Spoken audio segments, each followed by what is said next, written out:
Hi ಎಲ್ಲರಿಗೂ ನಮಸ್ಕಾರ. ವರಮಹಾಲಕ್ಷ್ಮಿ ಹಬ್ಬದ ಹಾರ್ದಿಕ ಶುಭಾಶಯಗಳು ಎಲ್ಲರಿಗೂ ಬಿಲೇಟೆಡ್ ಆಗಿ. ಸೊ ನೀವೆಲ್ಲರೂ ತುಂಬ ಚೆನ್ನಾಗಿ ವರಮಹಾಲಕ್ಷ್ಮಿ ಹಬ್ಬವನ್ನು ಮಾಡಿದ್ದೀರಾ ಆ್ಯಂಡ್ ಅವರ ಅನುಗ್ರಹನ ಪಡ್ಕೊಂಡಿದ್ದೀರಾ ಅಂತ ನಾನು ಕೂಡ ವಿಶ್ ಮಾಡ್ತೀನಿ. ಸೊ ನಾನು ಹಬ್ಬ ದಿನ ಶುಕ್ರವಾರ ಬೆಳಗ್ಗೆ 4ರಿಂದ 5:15 ಬ್ರಾಹ್ಮಿ ಮುಹೂರ್ತದಲ್ಲಿ ಪೂಜೆ ಮಾಡಿರೋದು. ಸೊ ಇದು ನನ್ನ ಮನೆಯಲ್ಲಿ ಕೂರಿಸಿರುವಂತಹ ವರಮಹಾಲಕ್ಷ್ಮಿ.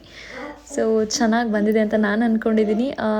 ನೀವು ಯಾರಾದರೂ ಮಾಡಿದರೆ ಅಥವಾ ಫೋಟೋಸ್ ಇದ್ದರೆ ಕಮೆಂಟ್ ಬಾಕ್ಸಲ್ಲಿ ಅಪ್ಲೋಡ್ ಮಾಡಿ.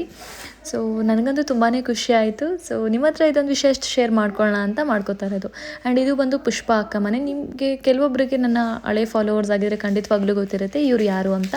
ಪುಷ್ಪ ಅಕ್ಕ. ಸೊ ಅವರ ಮನೆಗೆ ನಾನು ಕುಂಕುಮಕ್ಕೆ ಹೋಗಿದ್ದೆ. ತುಂಬ ಮನೆಗಳಿಗೆ ಹೋಗಿದ್ದೆ, ಬಟ್ ನನಗೆ ಬೇಕನ್ನಿಸಿದ್ದು ಒಂದು ವಿಡಿಯೋ ಕ್ಯಾಪ್ಚರ್ನ ನಾನು ಮಾಡ್ಕೊಂಡಿದ್ದೀನಿ. ಸೊ ಎವ್ರಿ ಇಯರ್ ಅವ್ರ ಮನೆಗೆ ಹೋಗ್ತೀನಿ. ಸೊ ಹಾಗಾಗಿ ಈ ವರ್ಷ ಕೂಡ ಅವ್ರ ಮನೆಗೆ ಹೋಗಿದ್ದೆ. ಸೊ ಮಗಳು ಅವಳು ಸಂಜನಾ, ಪುಷ್ಪ ಅಕ್ಕ ಮಗಳು.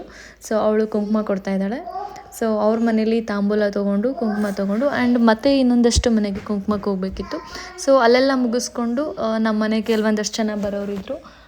ಎಲ್ಲರಿಗೂ ಕುಂಕುಮ ಕೊಟ್ಟು ಈ ವರ್ಷ ಹಬ್ಬನ ತುಂಬಾ ಚೆನ್ನಾಗಿ ಮಾಡಿದೆ. ಆ್ಯಂಡ್ ನನ್ನ ಮಕ್ಕಳು ಕೂಡ ಸ್ವಲ್ಪ ದೊಡ್ಡವರಾಗಿದ್ದಾರೆ.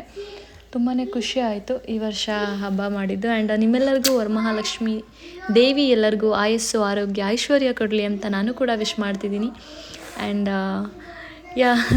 ನೀವು ಹೇಗೆ ಮಾಡಿದ್ರಿ ಅನ್ನೋದನ್ನು ಕೂಡ ನನಗೆ ಶೇರ್ ಮಾಡ್ಕೋಬಹುದು. ಆ್ಯಂಡ್ ಇದು ಅವ್ರ ಮನೆಯಲ್ಲಿ ಕೂರಿಸಿರುವಂತಹ ದೇವರು. ಸೊ ಅದು ಒಂದು ವಿಡಿಯೋನ ನಾನು ನಿಮ್ಮ ಹತ್ರ ಶೇರ್ ಮಾಡ್ಕೋತಾ ಇದ್ದೀನಿ. ಸೊ ಅವರು ದೇವ್ರ ಮನೆಯಲ್ಲಿ ಕೂರಿಸಿದ್ದಾರೆ. ಸೊ ಇದು ಒಂದು ಅವ್ರ ಮನೇಲಿ ಕೂರಿಸಿರುವಂಥದ್ದು. ಸೊ ನೀವ್ಯಾರಾದರೂ ಮಾಡಿದರೆ ನನ್ನ ಜೊತೆ ಶೇರ್ ಮಾಡ್ಕೊಳ್ಳಿ. Thank you so much for watching. And ಈ ವರ್ಷ ಯಾರ್ಯಾರೆಲ್ಲ ವರಮಹಾಲಕ್ಷ್ಮಿಯನ್ನು ಕೂರಿಸಿದ್ದೀರಾ, ಪೂಜೆ ಮಾಡಿದ್ದೀರಾ, ಎಲ್ಲರಿಗೂ ಒಳ್ಳೆಯದಾಗಲಿ ಅಂತ ವಿಶ್ ಮಾಡ್ತೀನಿ. Thank you so much for watching and bye.